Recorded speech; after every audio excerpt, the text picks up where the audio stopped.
பிஸ்மில்லாஹிர்ரஹ்மானிர்ரஹீம். இத்தூதருக்கு என்ன நேர்ந்தது? இவர் உணவு உண்கிறார், கடை வீதிகளில் நடமாடுகிறார். இவரோடு ஒரு வானவர் இறக்கப்பட்டு இவருடன் சேர்ந்து அவர் எச்சரிப்பவராக இருக்கக்கூடாதா என்று கேட்கின்றனர். அல்லது இவருக்கு ஒரு புதையல் வழங்கப்பட்டிருக்கக்கூடாதா? அல்லது இவருக்கு ஒரு தோட்டம் இருந்து அதிலிருந்து இவர் உண்ணக்கூடாதா என்றும், சூனியம் செய்யப்பட்ட மனிதரையே பின்பற்றுகிறீர்கள் என்றும் அநீதி இழைத்தோர் கேட்கின்றனர். முகமதே, அவர்கள் உம்மை பற்றி எவ்வாறு உதாரணங்களை கூறுகின்றனர் என்பதை கவனிப்பீராக. அவர்கள் வழிகட்டு விட்டனர். அவர்கள் நேர்வழி அடைய இயலாது.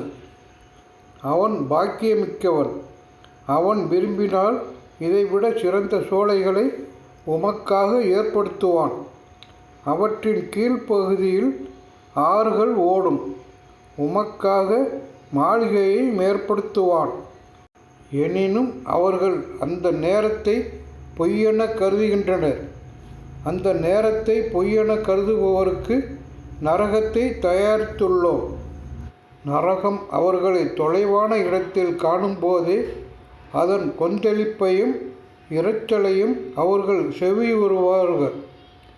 விலங்கிடப்பட்டு அவர்கள் அதில் நெருக்கடியான இடத்தில் போடப்பட்டதும் அவர்கள் அங்கே அழிவை அழைப்பார்கள்.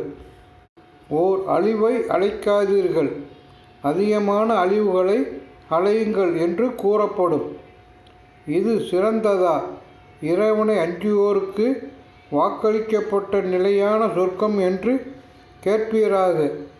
அது அவர்களுக்கு கூலியாகவும் தங்குமிடமாகவும் அமையும். அவர்கள் நினைத்தவை அவர்களுக்கு அங்கே உண்டு. நிரந்தரமாக இருப்பார்கள். இது உமக்கு இறைவனால் நிறைவேற்றப்படும் வாக்குறுதியாக ஆகிவிட்டது.